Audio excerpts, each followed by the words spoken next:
Dios les bendiga a todos, amados hermanos. Saludo muy especialmente a las personas que vienen por primera o segunda vez. Nos alegra mucho de verles en este lugar. Y saludamos también a todos los que están participando de nuestro culto a través del canal en YouTube Refugio para el Alma. Hay quienes también a través de Facebook están participando de él. Que Dios les bendiga mucho, donde quiera que se encuentren. Quiero, amados, invitarles a que abran sus Biblias en el Evangelio según San Lucas, aleluya, en el capítulo 11.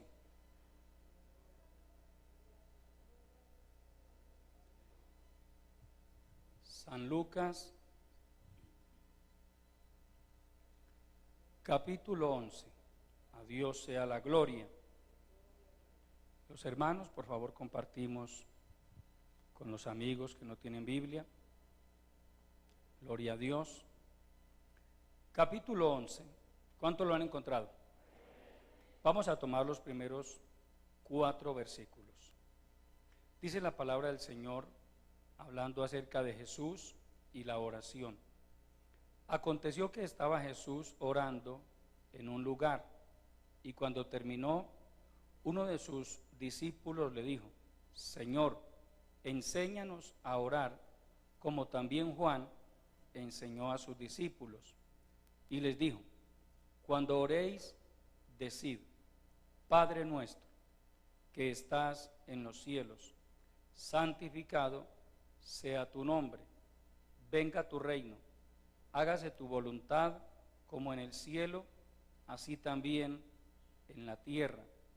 El pan nuestro de cada día, dánoslo hoy, y perdónanos nuestros pecados, porque también nosotros perdonamos a todos los que nos deben, y no nos metas en tentación, mas líbranos del mal. Amén. Aleluya. Padre nuestro que estás en los cielos, continuamos delante de tu bendita presencia, reconociendo que tú eres el único Dios verdadero, que tú eres el único digno de ser exaltado y de ser glorificado.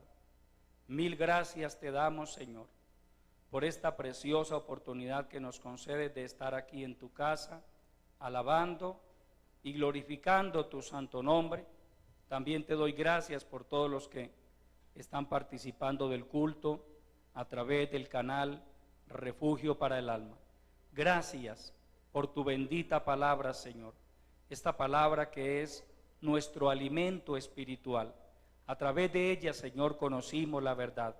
A través de ella tú has venido dándole formación a nuestras vidas. Háblanos, Padre, en esta hora, háblanos a través de tu bendita palabra, Dios mío. Envía la palabra, unge nuestros oídos, abre nuestro entendimiento, Padre. Señor, tú conoces cada vida, tú conoces cada corazón, sabes de las luchas internas, de las preocupaciones, de los problemas personales.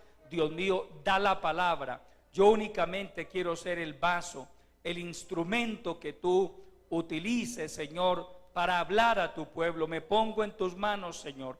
Usa mi vida con poder para la honra y la gloria de tu santo nombre y para la bendición de todo tu pueblo. Salva las almas, sana a los enfermos y liberta a los oprimidos por el diablo. Todo esto te lo pedimos en el nombre maravilloso de Jesucristo y te damos muchas gracias. Amén. Aleluya. Tomen asiento, mis amados hermanos. Gloria a Jesucristo. Vamos a estar bien atentos, hermano, a lo que Dios quiere hablar a nuestras vidas. En lo posible, procure estar ahí todo el tiempo. Amén. No esté de turista por el templo, salvo alguna situación de fuerza mayor, pero que no sea que le agarre una entradera y una salidera, simplemente porque algunos a veces cogen esa mala costumbre. No, estemos aquí, no es mucho tiempo, vamos a meditar en lo que Dios quiere hablar a nuestras vidas en esta hora. Dios me ha regalado un tema para compartirles que tiene como título: es fundamental para un cristiano aprender a orar. Amén. Es fundamental para un cristiano aprender a orar. Y el ejemplo nos lo da este hombre, este discípulo, de quien Lucas omite su nombre, pero que su actitud es digna de admirar. Lo primero que nos dice es que era discípulo de Jesús. Ya había comenzado a caminar con el Señor. Y quiero destacar algo de este hombre: era observador. Ya él había estado observando la conducta y el comportamiento del Señor Jesucristo, y se había dado cuenta de que una de las rutinas más importantes para el Señor era la oración. Amén. Este hombre venía observando al Señor Jesucristo. Yo lo entiendo así, porque acá nos dice que estaba Jesús orando en un lugar, y cuando terminó, este hombre tuvo la decencia y el respeto de esperar a que el Señor terminara. Entendió lo importante que es la oración. Uno no debe interrumpirle la oración a otro, salvo por alguna situación realmente importante, pero no por tonterías, por cosas que no valen la pena. El hermano está orando. Muchas veces, y esto permítame hago un paréntesis, a veces vienen familiares de ustedes, hermano, y lo sacan del culto. Usted no puede caer en esa trampa del diablo, que el Señor lo reprenda. Su familia debe ser consciente de que mientras usted esté en el culto, está en el culto. Amén. Mire, usted dirá: qué pastor tan exagerado. El Señor Jesucristo estaba en un culto y llegó la familia y mandaron a llamarlo. Es decir, ellos no entraron al culto, pero pretendieron sacarlo del culto. Vaya, dígale que por favor, que nosotros estamos aquí, que venga. Y él les mandó a decir: no. Le dijeron: Señor, tu madre y tus hermanos están afuera y te llaman. Y dice, mirando a la multitud, dijo: mi madre y mis hermanos son todos los que hacen la voluntad de Dios. Pero yo destaco ahí que el Señor no se dejó sacar del culto. Y en el caso de los ujieres, y continúo con el paréntesis, ustedes también tienen que tener un poco de discernimiento, porque a veces el ujier se presta para eso, y el que está allá afuera, el desocupado que está afuera, porque no estoy hablando del ujier sino del que llegó, pone al ujier a hacerle los mandados. Vaya, dígale, no que dígale, no que dígale. No, el ujier debe decirle: hermano, qué pena, es que estamos amigos, estamos en el culto. Amén.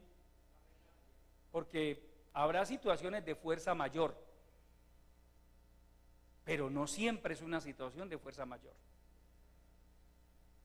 A veces es cualquier desocupado por ahí que no busca a Dios, pero sí pretende venir a sacarlo a usted del culto.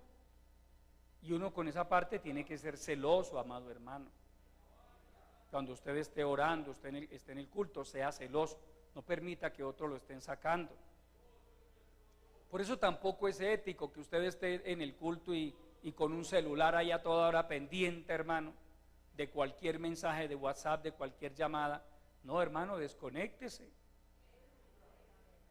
¿O cómo cree usted que sobrevivimos los que no teníamos celular cuando nos convertimos?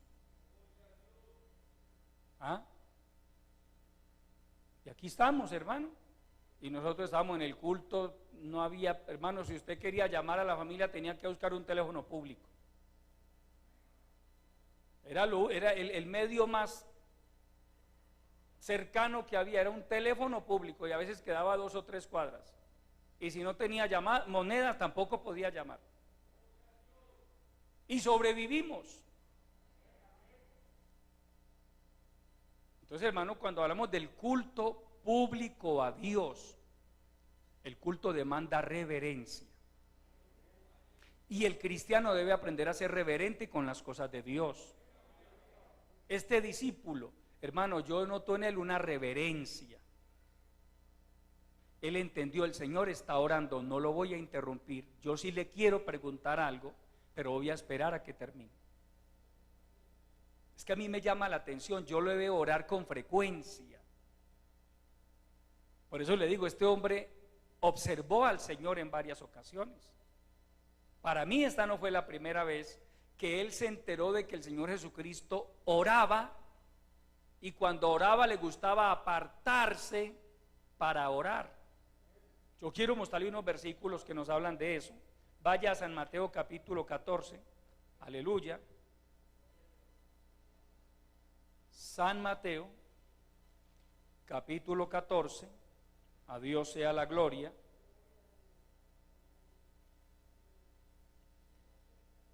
Vamos a leer el verso 23.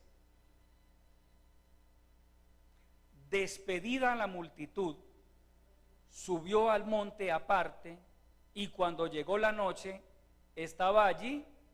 ¿Con cuántos estaba? ¿Con cuántos? Solo. Preste atención al detalle. Dice despedida la multitud. Y él estaba con sus discípulos, él siempre andaba con los 12.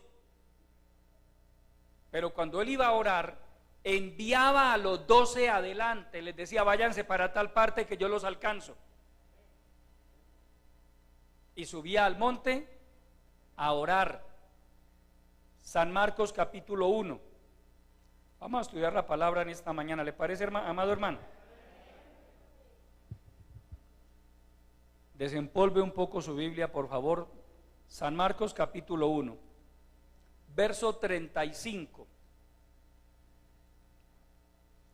Levantándose muy de mañana, siendo aún muy oscuro, salió y se fue a un lugar desierto y allí oraba. Mire que el Señor siempre buscaba tener espacios para orar. Y San Lucas capítulo 6. San Lucas capítulo 6, aleluya.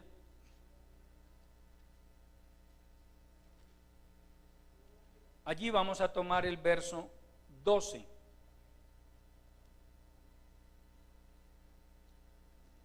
En aquellos días, él fue al monte a orar y pasó la noche orando a Dios.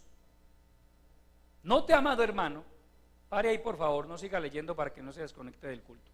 Note,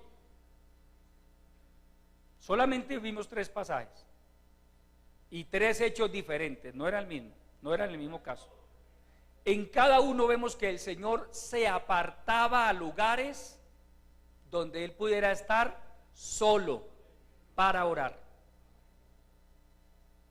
Es decir, él le daba importancia a la oración personal, a la oración privada. Amén, amados. Y esa conducta permanente de parte del Señor impactó a este discípulo. Ya él venía observando, el Señor con frecuencia se va a orar. Y seguramente se daba cuenta que el Señor pasaba horas orando. Entonces un día viene y le dice, Señor, enséñanos a orar, como también Juan, hablando de Juan el Bautista, enseñó a sus discípulos. Ahora yo quiero destacar algo aquí. No es que el Señor Jesucristo no estuviera interesado en que sus discípulos aprendieran a orar. no era eso. Primero les estaba enseñando con el ejemplo. Y segundo, él quería despertar en ellos ese interés. Que en ellos se despertara el interés, porque es que, hermano, obligar a alguien a orar es muy complicado. Uno a veces oye, pero hermano, que cuando vamos a orar, todos en la casa tienen que pararse a orar. ¿Cuántos? Yo le pregunto, ¿y cuántos de los que se tienen que parar a orar, oran obligados? Yo pregunto, ¿será que la oración de esos que oraron obligados subió al cielo? No, no. Porque yo no veo al Señor Jesucristo obligando a ninguno de sus discípulos a orar. Mire, él se iba solo a orar.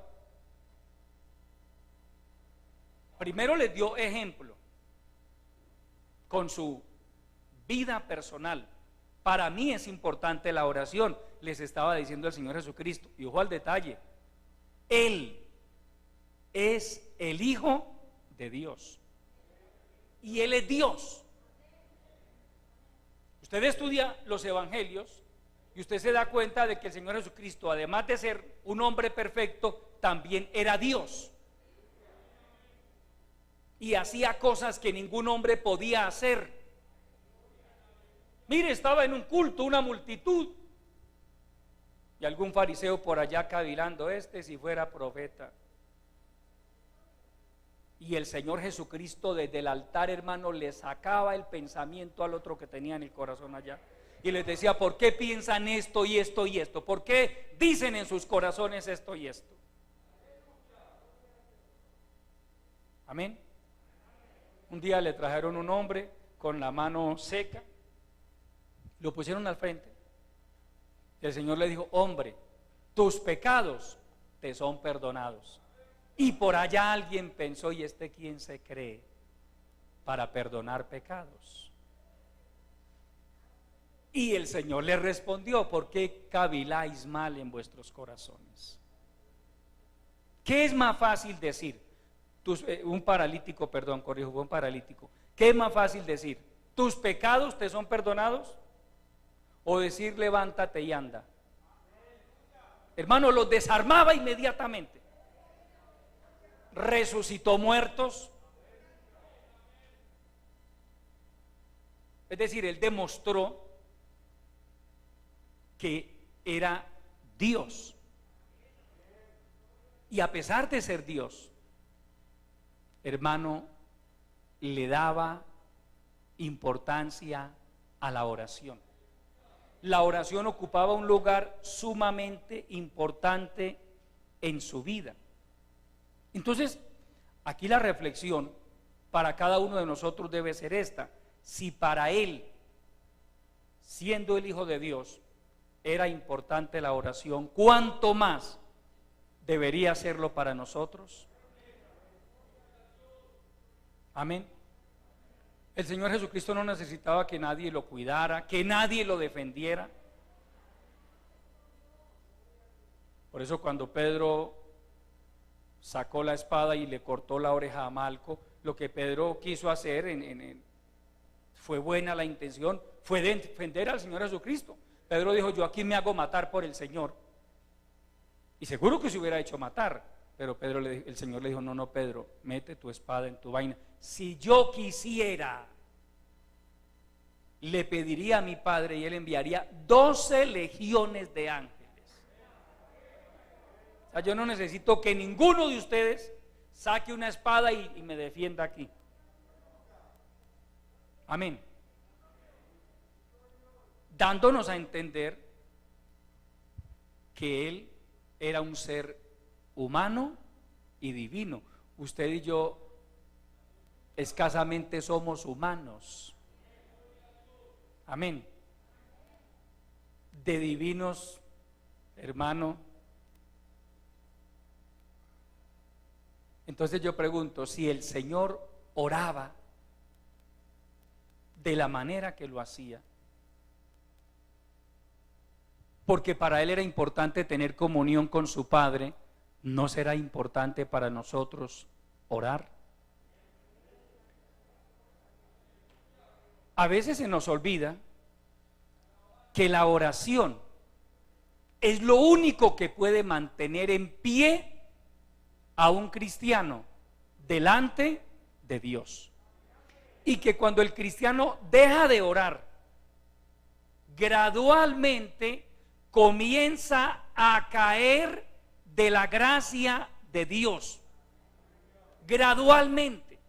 Hermano, cuando usted mantiene un nivel espiritual óptimo, usted está, permítame ilustrárselo, en una altura, en un nivel espiritual. Usted deja de orar y comienza a descender, a descender, a descender, a perder fortaleza espiritual, a perder gracia. Comienza a debilitarse. De pronto no lo note ahí mismo, pero con el paso de los días, amado hermano, en la medida que ese descuido espiritual se vaya incrementando, lo va a notar. Y ese descuido espiritual le va a pasar la factura. Hoy vemos con preocupación que a muy pocos cristianos, es triste lo que voy a decir, pero está pasando, amado hermano, a muy pocos cristianos le llama la atención mantener un buen nivel espiritual o un buen nivel de oración. De hecho, a muchos ni siquiera les interesa el asunto y por eso se les ve arrastrando una ruina espiritual. Hay gente que literalmente, y estoy hablando de cristianos, yo no puedo hablar de un inconverso, estoy hablando de cristianos. De hecho, hay un libro que se llama La ruina del cristiano. ¿Está todavía aquí o ya fue? Mire, hermano, hay un libro que escribió un autor cristiano cuyo título es La ruina de un cristiano. La ruina de un cristiano. Y no está hablando de la ruina material, económica, no, está hablando de su ruina espiritual. De cómo un cristiano puede llegar, hermano, a quedar en la ruina espiritual. Y el que vive en una ruina espiritual vive mal. Amén. No vive bien, porque espiritualmente pues está en ruina. Aleluya. Entonces, cuando viene la ruina espiritual, vienen también las ataduras espirituales. Hay cristianos atados. Que yo le digo una cosa, hermano. Yo creo en Dios y creo en su palabra. Y yo creo que el día que usted nació de nuevo y el día que yo nací de nuevo, el Señor nos desató. Amén. Eso es lo que yo encuentro en la palabra. El Señor Jesucristo, todo oprimido que creía en Él, lo libertaba. A Lázaro lo resucitó y la orden que dio fue desatadle, porque estaba atado con vendas. Pero cuando el creyente no asume la responsabilidad que le compete con respecto a la oración, a la integridad, pues hermano, el enemigo va a comenzar a atar su vida. Vienen ataduras, como por ejemplo que hay cristianos que se arrodillan a orar y no son capaces, no pueden orar. No pueden orar. La mente atada, turbada. Otros tienen ataduras morales después de haber sido libres y ven pornografía y hacen otras cosas. Y no falta el cristiano, hermano, que todavía se pega por ahí su fumadita de cigarrillo y hasta su cigarrillo de marihuana también, y fue libre, pero volvió a sus andanzas. Está atado.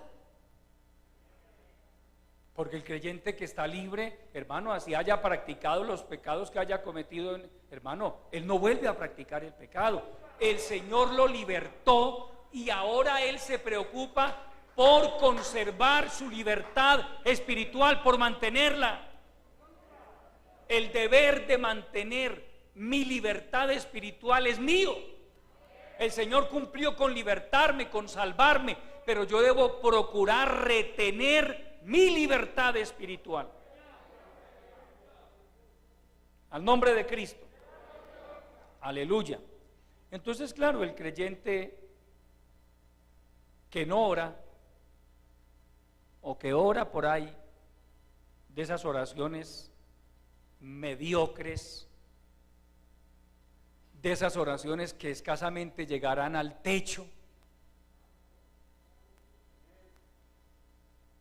pues hermano, ¿cómo cree que se va a mantener su vida espiritual? Mal. Lo que va a venir es ruina espiritual, mortandad, indiferencia, pesadez mental para su vida. Aleluya. Ahora, ¿cuál es la verdadera razón de todo eso? Que muchos no han tenido un verdadero interés por aprender a orar. Es más, ellos saben que están mal, pero no les importa. Hay creyentes que le dicen a usted, hermano, yo sé que no estoy bien. Y si usted sabe que no está bien, yo le pregunto, ¿y qué está haciendo para salir de esa situación? No, algunos simplemente, hermano, el conformismo se va apoderando de ellos. Yo estoy mal, hermano, yo sé que yo estoy mal, pero se queda satisfecho con eso,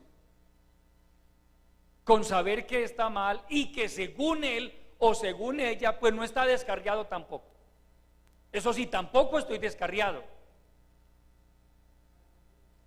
Y yo le pregunto, ¿y cuánto tiempo cree que va a ser capaz de sostenerse en esa condición? No por toda la vida, salvo que haga un alto en el camino y que reflexione.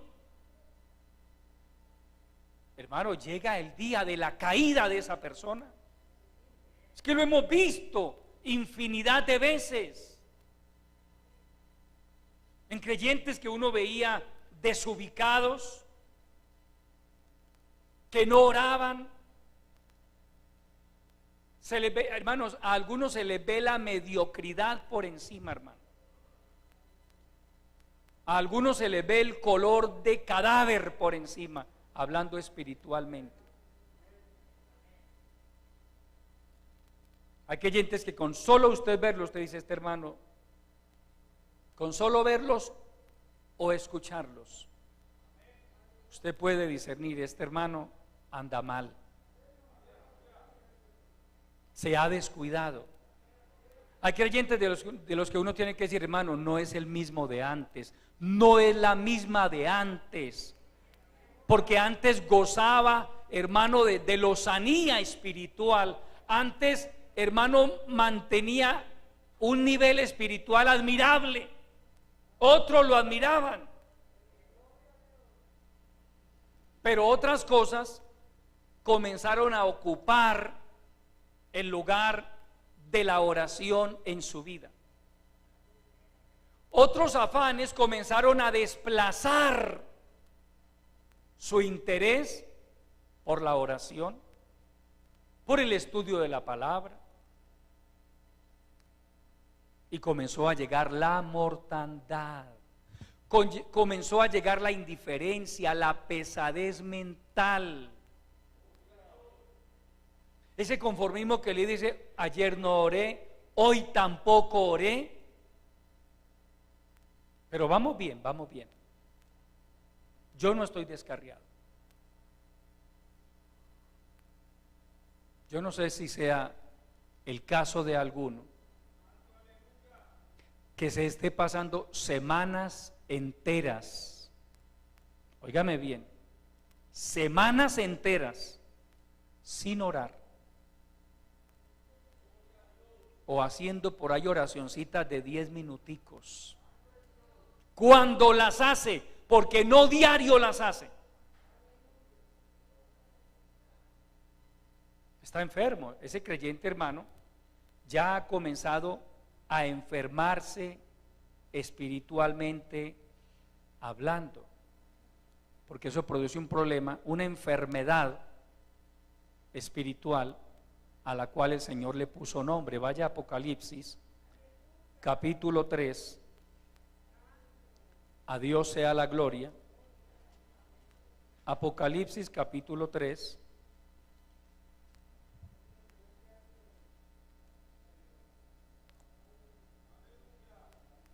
Gloria a Dios. Vamos a leer desde el verso 14. Allí está hablando el Señor Jesucristo directamente. Verso 14.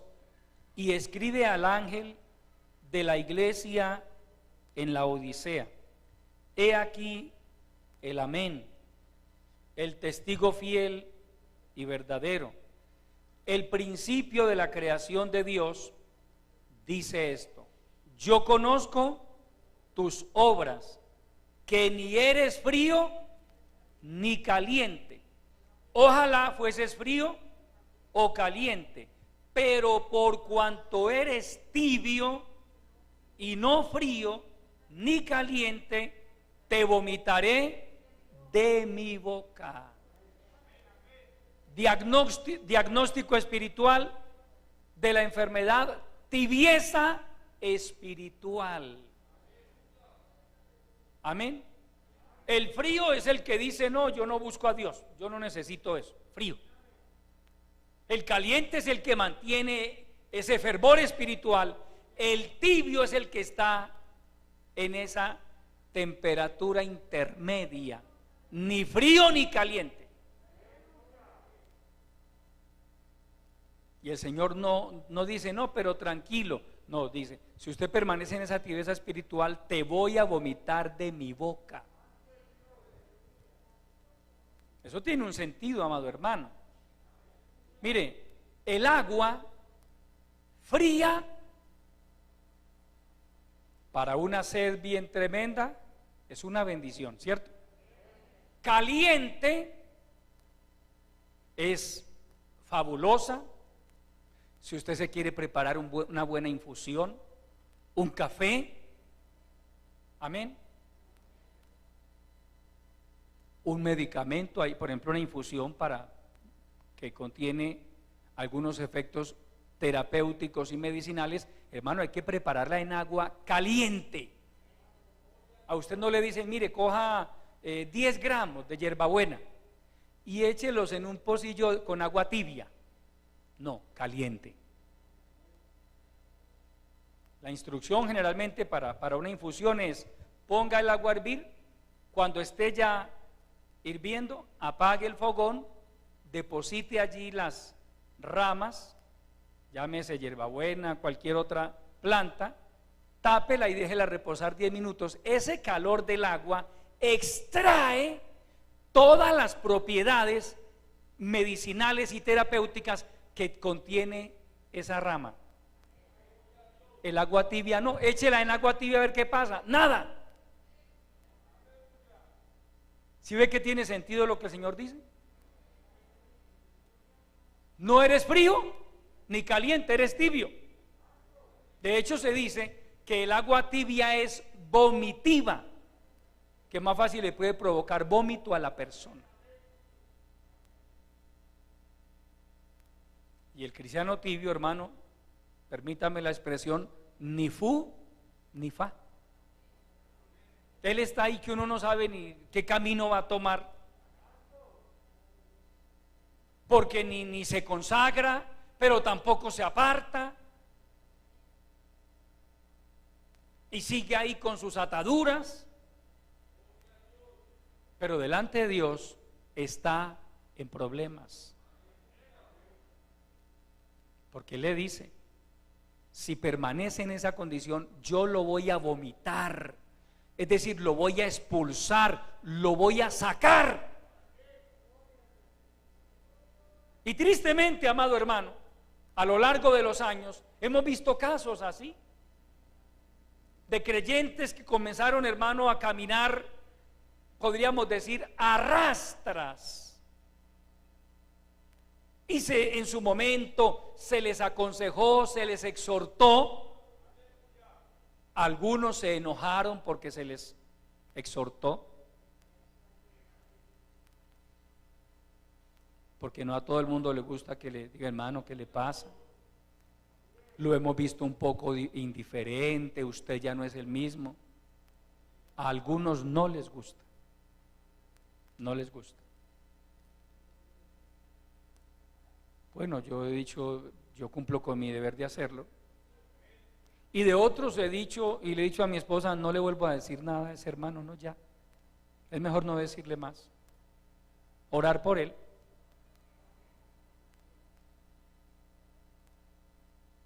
Pero ese estado de tibieza espiritual, le digo, no es irreversible. Todavía se puede hacer algo.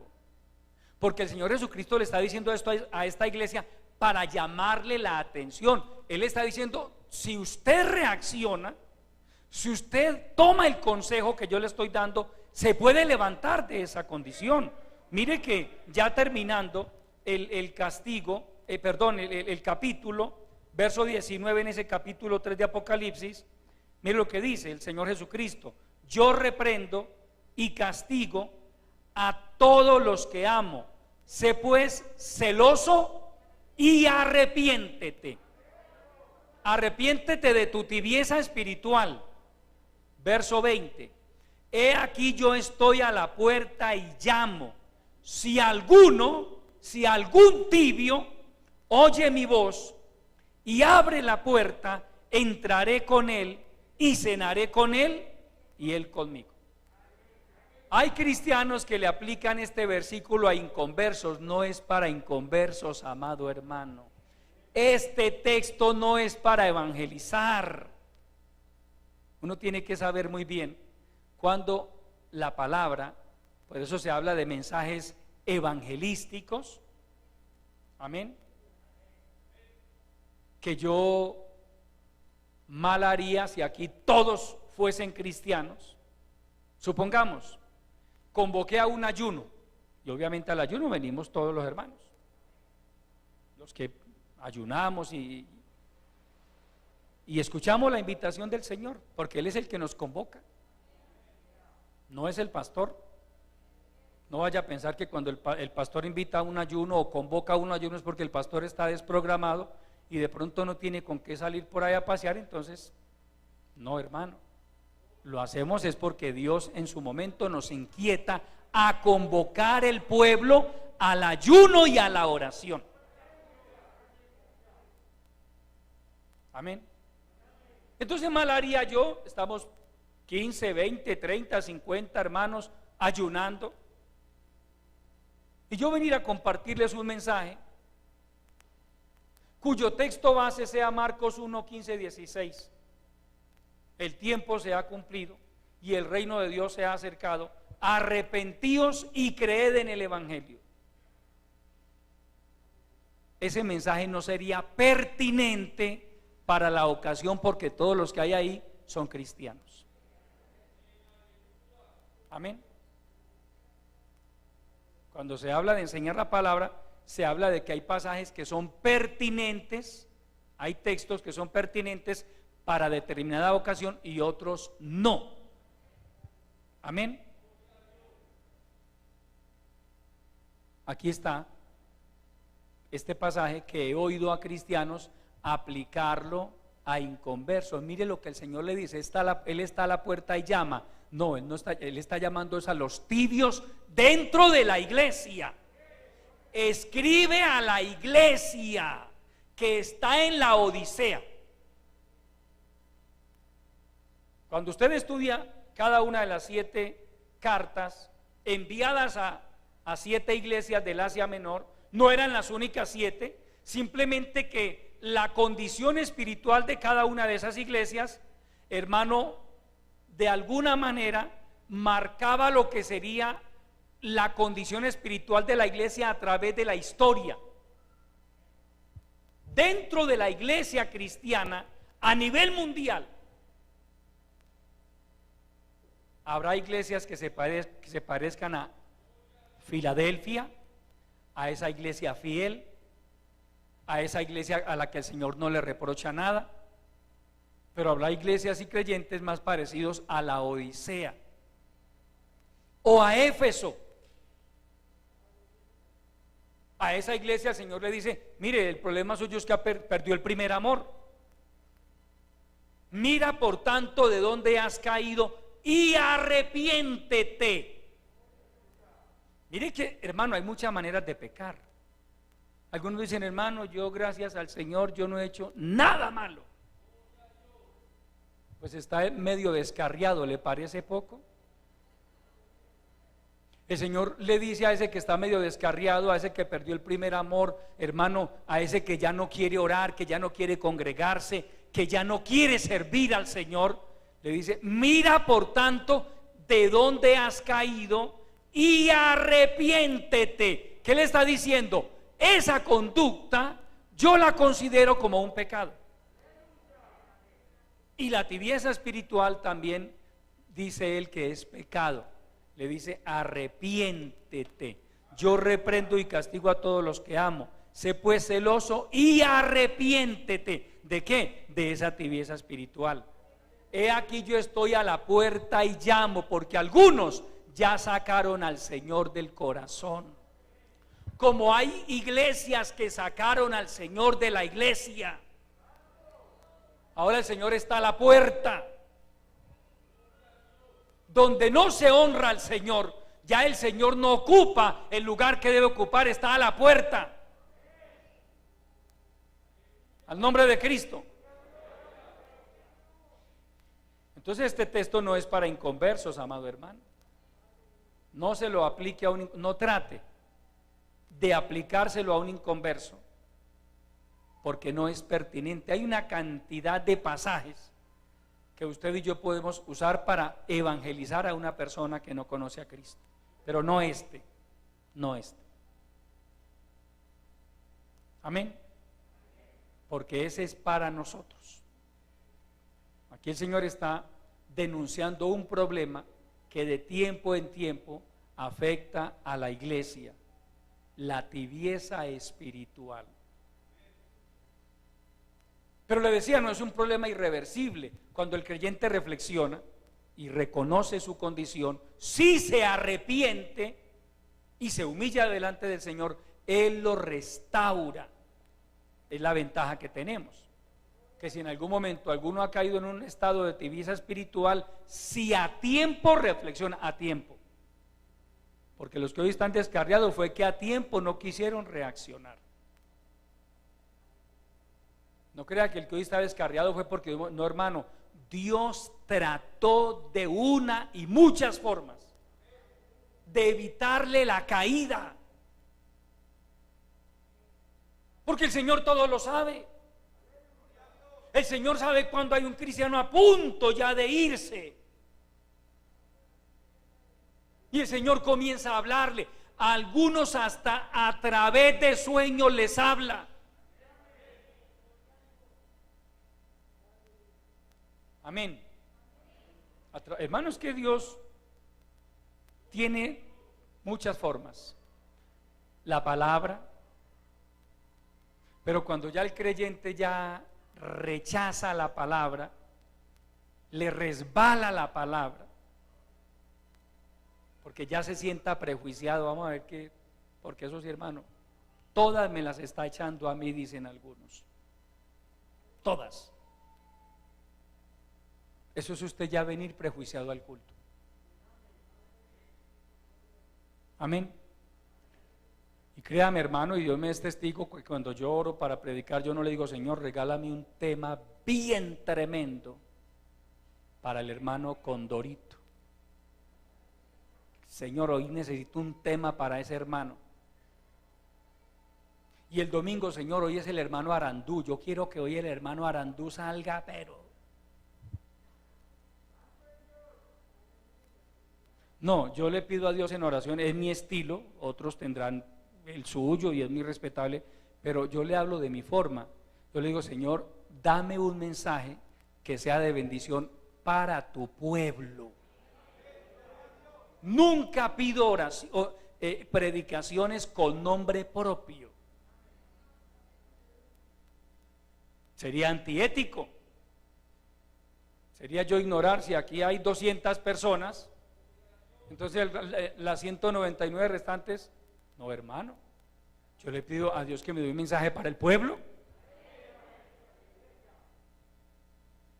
Y entonces Dios, de acuerdo a la condición de cada uno, Él nos va hablando.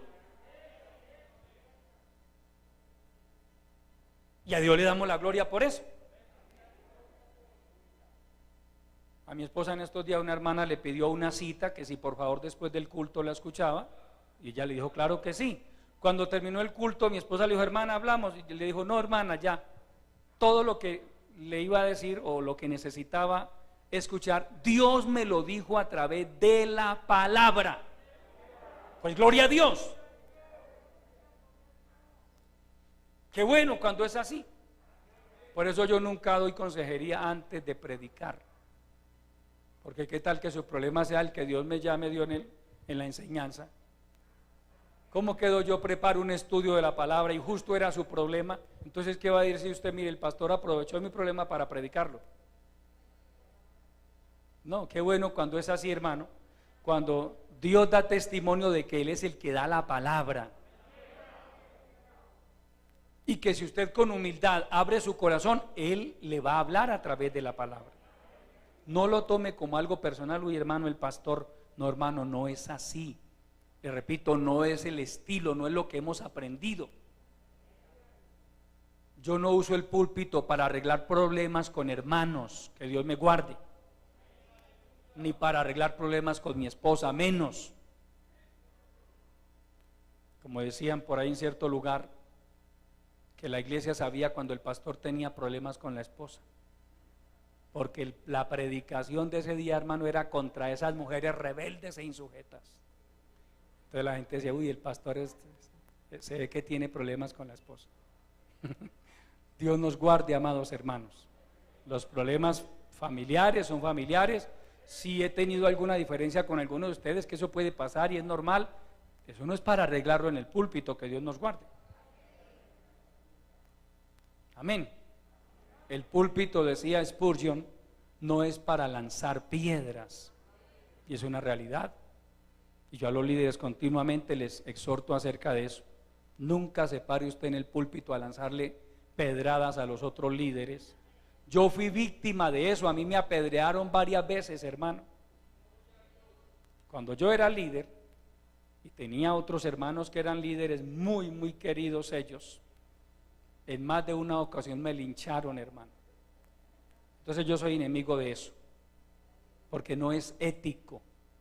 Amén. El día que Dios le dé la oportunidad de predicar, arrodíllese, pídale a Dios un mensaje para el pueblo. No diga, uy, qué bendición, el pastor me dio la oportunidad de predicar, hoy arreglo el problema que tengo con el hermano fulano de tal. O en el mejor de los casos con mi esposa, hoy arreglo ese problema aquí con ella. Así no es, amado hermano. Así no es. Pero cuando alguien se prejuicia, ya se sienta prejuiciado, es decir, él no viene al culto a ver si Dios le habla, sino vamos a ver hoy cómo me las echa, qué me dice. Ya viene prejuiciado.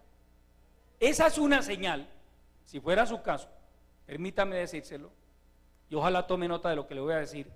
Es una señal que debe indicarle a usted que algo no anda bien en su vida. Que usted llegue prejuiciado al culto de esa manera. Algo anda mal en su corazón y es bueno que hable con el Señor. No es bueno que usted se siente a escuchar la palabra prejuiciado, porque no va a ser bendecido, hermano. Porque algunos hermanos están tan prejuiciados que el diablo, que el Señor los reprenda, hermano, se encarga de decirles: si no toque durante todo el mensaje, el pastor solo lo miraba a usted. Oiga, hermano, yo aquí una hora y cuarto mirando solo un creyente y predicándole a él. Dios nos guarde, amados hermanos. Hermano, y no solo eso, me señalaba a mí. Prejuiciado. Entonces le voy a dar un consejo: tómelo, siéntese detrás de una columna de esas. Gloria a Dios por esas columnas. Sí, pruébelo. Siéntese detrás de una columna de esas. Hágase acá. Yo le doy permiso de que antes de que yo llegue, para que yo no lo vea, hágase acá, venga y tranquilo, súbase por acá y mire el perfil. Allá detrás, él no me ve. Por ende no lo voy a poder señalar, ¿sí o no? Y no lo voy a poder mirar. Y haga la prueba a ver si ese día Dios le habla o no le habla. Hermano, suena un poco simpático, pero podría funcionarle si fuera su problema. Si está tan prejuiciado que cree que el predicador solo se ensaña en usted, hermano, haga la prueba. Y es más, si se fuera para otro lugar, a donde el pastor de allá no lo conoce, allá Dios le va a hablar también.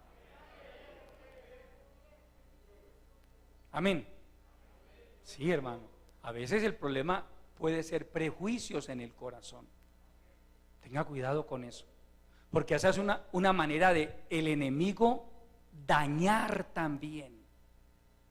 Cuando usted se prejuicia con un predicador, usted ya no quiere escuchar a ese predicador. Una de dos: o el predicador está mal o usted está mal, una de dos. Si el predicador está mal, yo también me prejuicio con él. Créame que yo me prejuicio. Si yo sé que un predicador no está bien y su testimonio está manchado, yo ya estoy prejuiciado con él. Es mi caso. Pero entonces también tengo que examinarme, bueno, ¿el problema es del predicador o es mío? Amén. Allá uno tiene que entrar a analizar esos dos factores, amado hermano. Porque es que yo tengo que cuidar y velar es por mi vida. Que el enemigo no me gane ventaja, porque Pablo habla del peligro de que Satanás llegue a ganar ventaja alguna sobre vosotros. Porque cuando el creyente se descuida, el enemigo poco a poco comienza a ganar ventaja. Por eso las ataduras espirituales, por eso la tibieza espiritual, por eso la pesadez para orar. Va a orar, hermano, no le fluye la oración. Solo atina a decir gloria a Dios, aleluya, santo, y cabecea por ahí, aleluya, uy, gloria a Dios, y no pasa de ahí. Hoy tal vez el tiempo no nos dé, pero con la ayuda del Señor seguimos desarrollando el tema y nos vamos a dar cuenta, amado hermano, de que la oración debe ser sistemática, debe ser ordenada. Amén. Hay gente que ora de una manera desordenada. Y si generalmente todo tiene un orden, y si Dios es un Dios de orden, ¿o no cree usted que Dios sea un Dios de orden? ¿Cómo vamos a creer que la oración puede ser lo más desordenado que yo pueda hacer en esta vida? Que por otras cosas yo me preocupo por hacerla bien, pero la oración, hermano, como me salga, yo ni siquiera pienso que voy a orar. Desorden. Entonces su vida espiritual va a ser un desorden también. Por ejemplo, cuando usted viene a ayunar y viene sin propósitos, ¿usted por qué va a ayunar? Viene desprogramado, no ve la hora que llegue la hora de irse otra vez. Pero cuando usted trae un programa de oración, posiblemente no le alcance el tiempo para orar por todo lo que tenía que orar, porque usted traía un programa y usted le presenta el ayuno al Señor y le dice: Señor, hoy voy a ayunar por estos y estos y estos propósitos.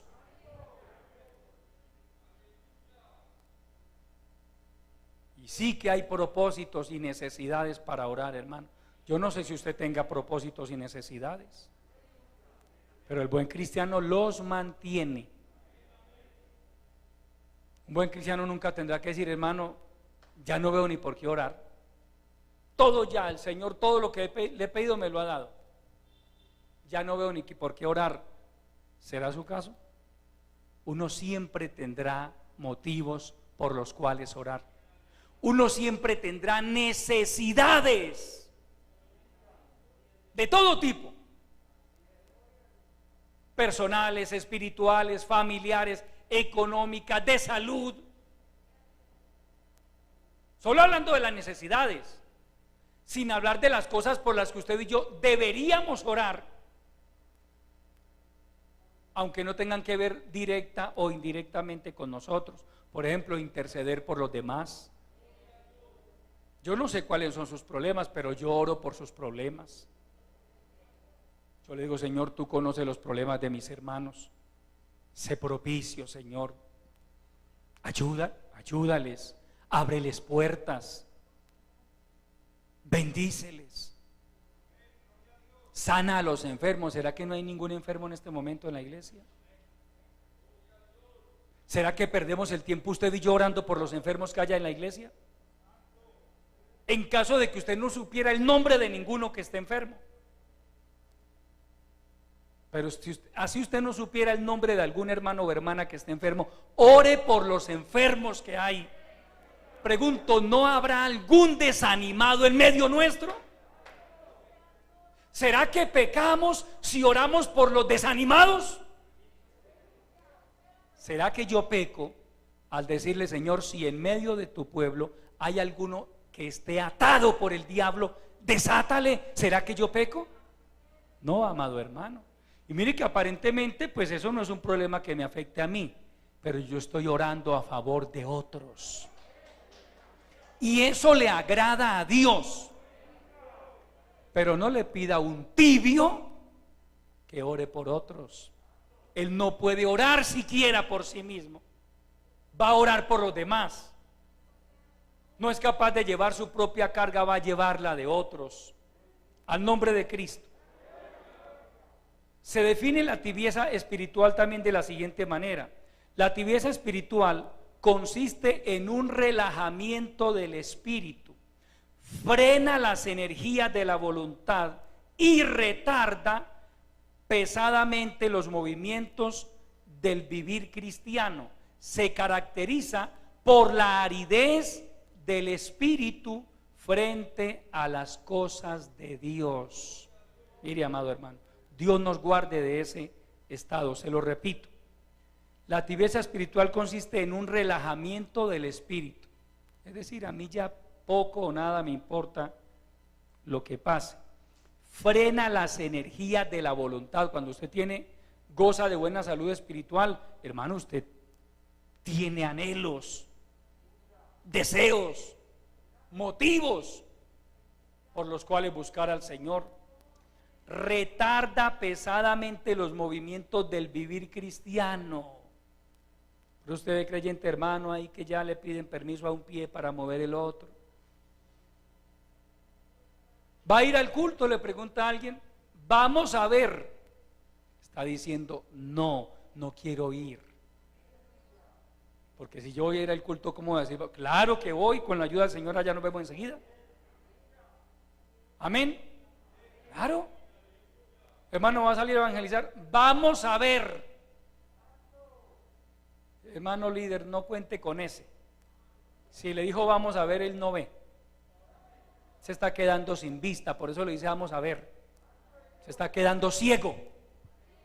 Retarda pesadamente los movimientos del vivir cristiano y se caracteriza por la aridez del espíritu frente a las cosas de Dios. Dicho de otra manera, desgano espiritual, ya no hay anhelos. Ya no hay anhelos por orar, ya no hay anhelos por meditar en la palabra, ya no hay anhelos por servir a Dios, ya no. Aridez espiritual, aleluya. Ahora, eso con respecto al creyente bautizado, pero vamos a hablar un poco de aquellos que están empezando. Algunos están empezando, apenas hace 20 años empezaron. Sí, hay casos así también, porque a estas alturas todavía no saben orar, hermano. No saben orar. No son capaces de orar. No pueden orar. Entonces están empezando también. Si yo con 2 o 3 años de convertido no he aprendido a orar, yo pregunto, ¿en qué estamos, amado hermano? ¿No le han alcanzado 2 o 3 años en este camino para aprender la materia más básica de la vida espiritual, que es la oración? Amén. Por ejemplo, permítame, hablando desde el punto de vista académico, en matemática los profesores nos decían que las operaciones básicas, hermano, de las matemáticas y de la vida eran sumar, restar, multiplicar y dividir. Es lo básico.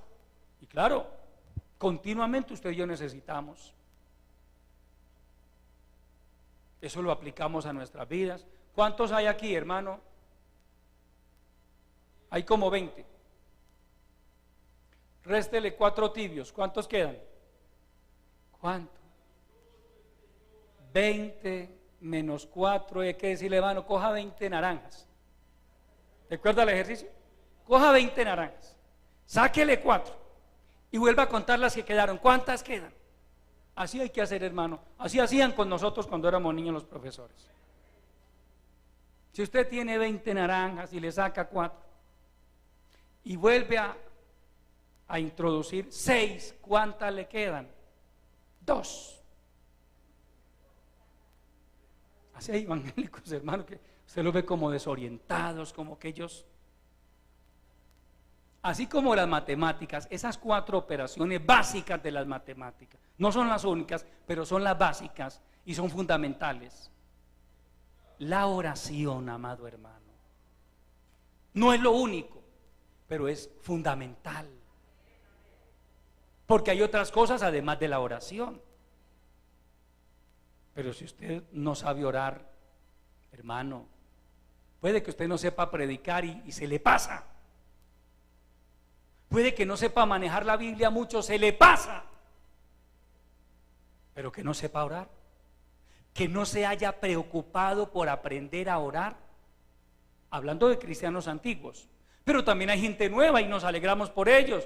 Gente que apenas está empezando, que todavía no sabe qué es orar. Y qué bueno que aprenda a hacerlo, y es mi deber como pastor y de los hermanos que ayudan en la visitación y en la consolidación, enseñarles a orar a los recién convertidos, al nombre de Cristo. Entonces vamos a hablar acerca de algunos conceptos básicos de la oración eficaz. Conceptos básicos, fundamentales, indispensables para que la oración sea eficaz, es decir, que llegue a la presencia de Dios. En primer lugar, usted y yo debemos saber, amados hermanos, que orar es hablar con Dios. Eso es orar. Básicamente, orar es hablar con Dios. A usted y a mí la religión nos enseñó otra cosa. Por eso la sabíamos aquí, hermano, y usted la repetía. Y a veces nos ha pasado, y obviamente uno tiene que reprimirse para no reírse, porque a veces suena un poco, pero nos ha pasado. Estamos en una reunión con X cantidad de personas inconversas, entonces uno les comparte la palabra y finalmente uno dice, vamos a orar. Entonces uno comienza, Padre nuestro que estás en los cielos, y ellos siguen, santificado sea tu nombre, porque es lo que ellos tienen aquí, es el chip que ellos tienen en su mente. No, aquí hay que cambiar el chip. Amén. Porque el Padre Nuestro que usted encuentra en la Biblia no es para repetirlo. Es una oración modelo. Dicho de otra manera, es el manual de la oración. El Padre Nuestro es el manual y viene comprimido. Hay que descomprimirlo. Hay que desglosarlo, frase por frase, palabra por palabra. Y así aprendemos a orar. Entonces, el Señor Jesucristo nos dice, voy a avanzar porque el tiempo también ha pasado, y orando, no uséis vanas repeticiones como los gentiles, como la gente de afuera, que piensan que por su palabrería serán oídos. Su palabrería. ¿Recuerda, por ejemplo, los 1000 Jesuses?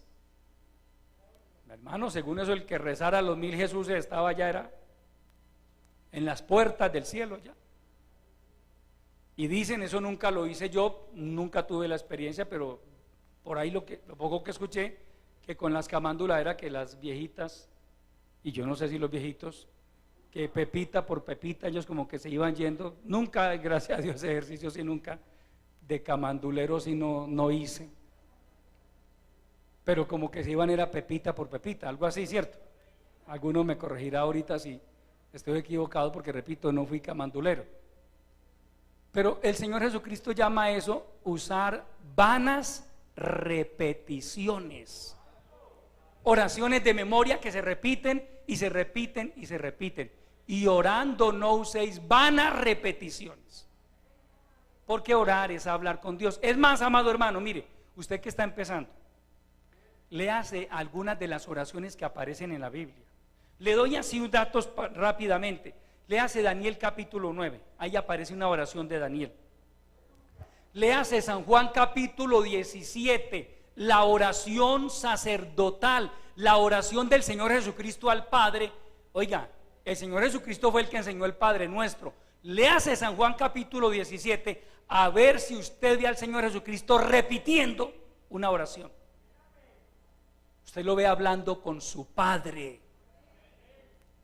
Usted lo ve hablando con Él de algo que en ese momento le preocupaba. Él ya iba a partir al reino de los cielos, pero aquí quedaban sus discípulos y el Señor comenzó a orar por ellos. Y en esa oración de Juan 17, el Señor Jesucristo oró por usted y oró por mí también. Porque Él dice: Padre, no ruego solamente por estos, sino por todos los que van a creer por medio de la palabra de ellos. Ahí el Señor nos incluyó también, a usted y a mí. Al nombre de Cristo. Le hace oraciones que aparecen en la Biblia. Nehemías capítulo 9, creo también hay una oración de Nehemías. Lea oraciones de los hombres de Dios, a ver cuándo lo ve usted repitiendo oraciones de memoria. Jamás, jamás. Orar es hablar con Dios. Segundo, para que la oración de una persona llegue a la presencia de Dios, es necesario que ésta haya nacido de nuevo. Amén. Y eso solo se logra cuando la persona ha creído en Jesucristo y lo recibe como su Salvador personal. Vaya a San Juan capítulo 9, por favor.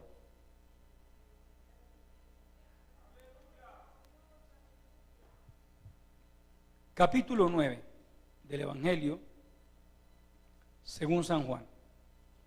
A Dios sea la gloria. Vamos a leer el verso 31. Este no le gusta a algunas personas, pero yo qué hago si está ahí, hermano. Verso 31.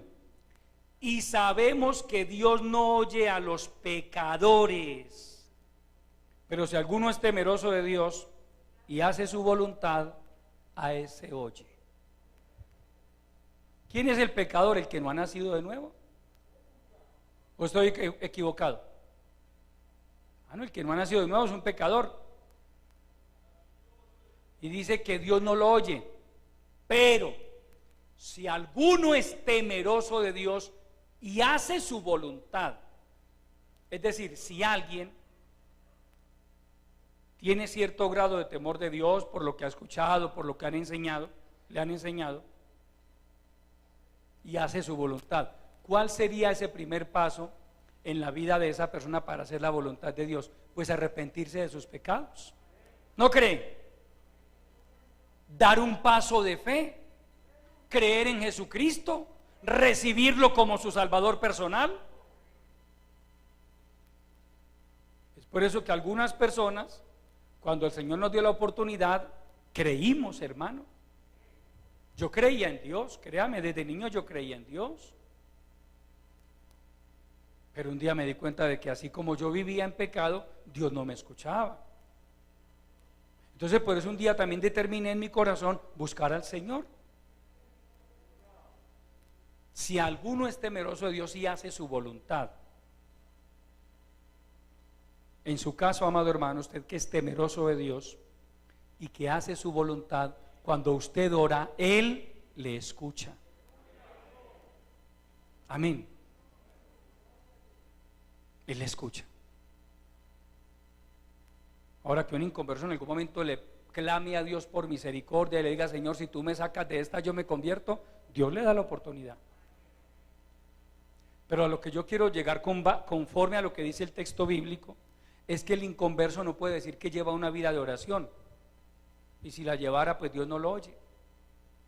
El pecador, ¿por qué? Porque, hermano, lo que la Biblia dice es: arrepiéntase, apártese de su mal camino. Usted no ve al Señor Jesucristo invitando a los pecadores a orar, no, los invitaba a arrepentirse. ¿Está de acuerdo o no? No les decía oren, no, arrepiéntanse. Es lo primero, porque Dios no oye a los pecadores. Para que Dios nos escuche, entonces hay que dar ese paso de fe, creer en Jesucristo, recibirlo como nuestro Salvador personal y comenzar a vivir una vida conforme a la voluntad de Dios, y entonces ahí ya Él nos escucha. En tercer lugar, debemos aprender a orar creyendo que Dios nos escucha. Ya estamos hablando de gente que le ha entregado su vida a Cristo, que está comenzando a dar esos primeros pasos en la vida cristiana, pero que de pronto, como es natural, tenga todavía esa duda en su mente: ¿será que Dios sí me escucha? Sí, Dios lo escucha, pero usted debe creer, usted debe orar creyendo. No cometa el error de decir: hermano, pues yo le voy a pedir a Dios a ver si de pronto, voy a pedirle que sane a mi mamá, pues a ver si de pronto la sana. No, así no se ora. Yo debo orar creyendo que Dios puede sanarla. Yo debo orar por un milagro creyendo que Dios lo puede hacer, porque Dios lo puede hacer. Amén. El Señor Jesucristo le preguntó a Marta, la hermana de Lázaro: ¿crees esto? ¿Crees? ¿Crees que yo puedo hacer eso? ¿Crees que yo puedo resucitar a tu hermano? Y Marta le dijo: sí, Señor, yo sé que tú puedes hacerlo.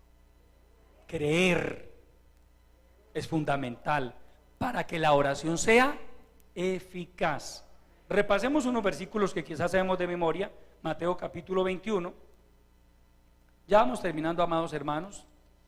Gloria a Jesucristo. Mateo capítulo 21. Lea el versículo 22. Aleluya. Y todo lo que pidiereis en oración, creyendo, lo recibiréis. Permítame, hermano, hacer una pequeña pausa. Lo recibiréis. ¿Usted lo cree o no lo cree? Pero el Señor no le dice: lo recibiréis inmediatamente, que es, a veces es ahí donde nos estrellamos contra esa roca de la incredulidad. Hermano, yo oré. Mire que la Biblia dice cosas que no son así. Yo oré y no pasó nada. Y yo le pregunto: ¿usted ya se murió? ¿Ah? Usted ya está en una cama exhalando el espíritu, como para que pueda decir, hermano, me pasé la vida orando por esto y por aquello y Dios no hizo nada. Como tenemos la tendencia de ser tan inmediatistas, que queremos que todo pase ya, y con Dios no es así. Por eso también la Biblia nos habla de otra figura que hoy no la vamos a tratar, pero que se llama la perseverancia. La Biblia habla de la importancia de perseverar en la oración.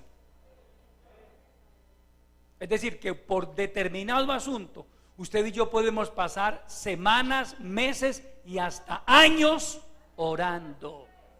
Años. ¿Quién lo creyera, amado hermano? Hemos llegado a orar años por determinadas cosas. Años. Hasta que llega el día en que Dios se glorifica. Al nombre de Cristo. Yo no creo en esos que dicen, alguien decía por ahí alguna vez, le decía a unos hermanos de la congregación, yo no sé si alcanzó a intoxicarlos o qué, porque esa persona fue de esos pájaros que llegan y vuelan y se paran por ahí un ratico, salen y se van. Pero les decía, el pastor de ustedes no cree, él no tiene fe. Yo todo lo que le pido al Señor ahí mismo me lo da, ahí mismo, hermano. El que le llega a usted con esos cuentos, poco o nada conoce de la palabra, hermano. Es un fanfarrón. Hermano, yo todo lo que le pido al Señor ahí mismo me lo da. Eso es mentira, eso contradice las Escrituras. Amén. Hay cosas por las cuales, hermano, Dios permite que usted y yo pasemos hasta años orando. Años orando. ¿Usted quiere ver a sus hijos convertidos? Pues posiblemente le toca orar años por ellos, años. Hermano, es que no se convierten. Siga orando. ¿Hasta cuánto? Yo no sé, pero ore. Persevere en la oración, velando en ello con acción de gracias, dice el apóstol Pablo en su carta a los Colosenses. Pero a veces nos cansamos muy rápido de orar. No, hermano, yo sí he orado por el bautismo en el Espíritu Santo, dicen algunos, pero el Señor a mí no me ha querido bautizar. ¿Cuánto oró? Por ahí unos días y no volvió a orar. Error, porque yo voy a la palabra y la Biblia me dice que Él da el Espíritu Santo a los que creen. Si usted dejó de orar, fue porque dejó de creer. Ese fue su error, amado hermano. Dejar de perseverar en la oración fue su error. Pero aquí me dice la palabra, dice el Señor, y todo lo que pidiereis en oración creyendo, lo recibiréis, creyendo. Pero no nos dice, lo recibiréis en una semana, en un mes, en 2 meses y menos inmediatamente. No, simplemente pida y vuelva a pedir y vuelva a orar y siga pidiendo y siga perseverando y siga esperando y siga confiando. A muchos no les gusta ese modelo, pero es el que Dios estableció, amado hermano. Por eso es que a usted y a mí en este camino nos toca desarrollar la paciencia, aprender a esperar en Dios. El salmista dice, pacientemente clamé a Jehová. Amén. Y me hizo sacar del pozo de la desesperación, del lodo cenagoso. Él usa ahí una figura retórica para ilustrar su condición. Yo me sentía en el pozo de la desesperación, en el lodo cenagoso. Él dice, pacientemente esperé. ¿Cuánto tiempo cree que se sintió? ¿Cuánto tiempo pasó, hermano, David sintiéndose en el pozo de la desesperación? Fueron años. Cuando yo leo la vida de David, me doy cuenta de que Saúl lo persiguió por años. Años en los que David se sintió en el pozo de la desesperación, en el lodo cenagoso. años. Pero él dice, esperé a Jehová. Y llegó el día en que me hizo sacar del pozo de la desesperación, del lodo cenagoso, y puso mis pies sobre peña. Puso luego en mi boca cántico nuevo. Ahora tengo motivos por los cuales alabar a Dios. Ahora tengo motivos por los cuales glorificar al Señor. Hermano, Dios me mostró su gloria. Dios respondió a mis oraciones. Pero fue después de un proceso paciente de orar, de esperar, de alabar a Dios en medio de la dificultad, en medio de la prueba, en medio de la escasez. La oración sin perseverancia no sirve, amado hermano. No es eficaz. Santiago habla de la oración eficaz y por ende hay oraciones ineficaces también. Que Dios nos ayude, amado hermano. Pero esto es algo de lo que usted y yo tenemos que estar continuamente aprendiendo, repasando estos conceptos a pesar de los años que llevemos. Es fundamental para un cristiano aprender a orar. El próximo domingo, con la ayuda del Señor, continuaremos desarrollando este tema. Póngase de pie, hermano, y vamos a dar gracias al Señor por su palabra. Padre nuestro, mi alma te alaba, Señor. Mil gracias. Mil gracias te doy por este consejo que has puesto en mis labios. Gracias. Padre, danos a tus hijos amor por la oración. Por favor, despierta ese anhelo en nuestros corazones. Enséñanos a amar la oración. Ayúdanos a ser conscientes de lo vital que es para cada cristiano orar, y no de cualquier manera, sino conforme al modelo que tú has establecido a través de tu palabra. Glorifica tu palabra en cada vida, que ella no vuelva vacía a ti, sino que haga la obra para la cual tú la has enviado, Padre.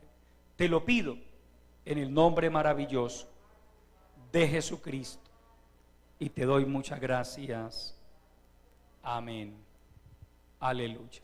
Amados hermanos, hoy en la tarde, con la ayuda del Señor, tendremos nuestro culto a las 5 p.m.